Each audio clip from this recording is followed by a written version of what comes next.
Hi, and welcome. In this video, we're going to take a look at creating an event within Google Calendar. The easiest way to create an event is by clicking on the Create button in the top left corner and clicking on Event.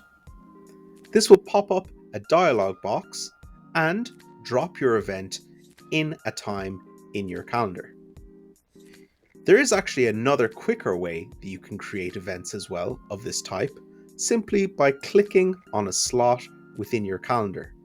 You can then also change the time by dragging the event around between days, and change the length by clicking and dragging when the arrow cursor appears.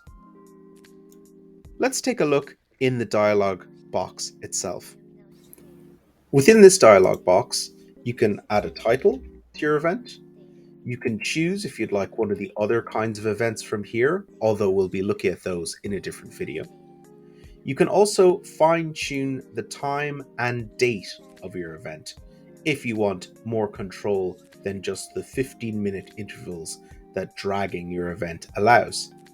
You can also choose to make the event all day, or decide if you want it to repeat from this place as well.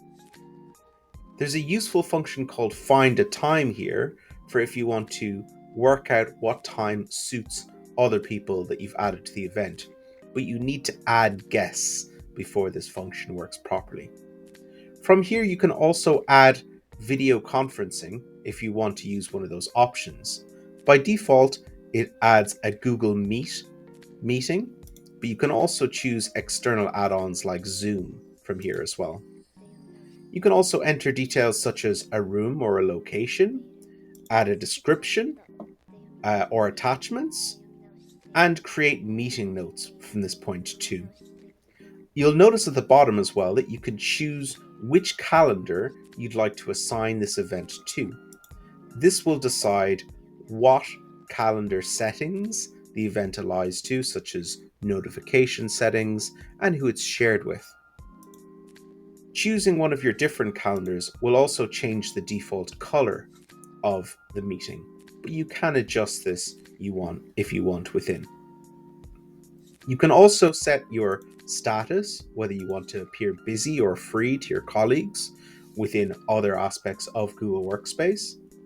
The visibility of the event, whether you want it to be public so that anyone can see what you're doing, or private, where it will just display that you are busy to anyone who has access to your calendar.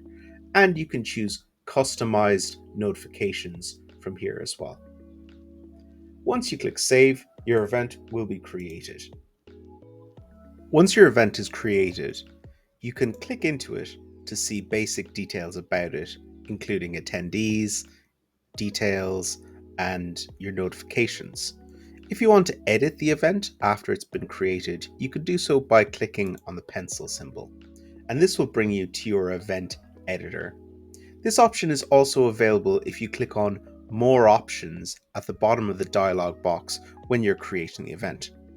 From here, we have pretty much the same options as previous, but we can also change our guest permissions, which allow us to restrict guests from modifying the event, inviting others, or seeing the guest list, assuming these are unticked. This also allows us to have more options within our Google Meet, should it be added. If you click into your Google Meet options, you'll notice there's this little cog here. When you click on this, it will open your video call options dialog box, which allows you to turn on host management. If you are the host of the meeting, I would recommend turning this on, as it gives you more control over others within the meeting. You can also set up your meeting access from within this for if you want the meeting to be open to anyone who has the link, trusted, so only people within your organization or within your Google contacts can join, or restricted, in which case anyone who joins the meeting must be approved by you before they can come in. You could turn on attendance tracking if you want to receive a document after the fact that contains details of everyone that attended the meeting. From guests, you can assign different roles within Google Meet. From here, you can add people as either contributors or co-hosts. If you add someone as a co-host, it means they have the same permissions as you in regards to approving entry and muting other members of the meeting. If you add someone as a contributor, it just means that they can share their screen, send messages, and launch things like polls or Q&A. Once you're content with this, click Save, and these settings will be saved for your meeting within this. If you want to share your event after the fact, you can do so from within the event dialog box. You'll notice we have an email event details button at the top here. Once we click on this, we can send an invite to anyone we want by adding their name from the list. Thanks for watching. Here at the Live Learning Company, we aim to take the hassle out of tech and put the human back into digital training. We deliver scalable training sessions in productivity and collaboration apps such as Google Workspace and Microsoft 365. Our sessions are delivered live by trainers, meaning you can ask questions as you learn. Click on the link to see our website and learn more.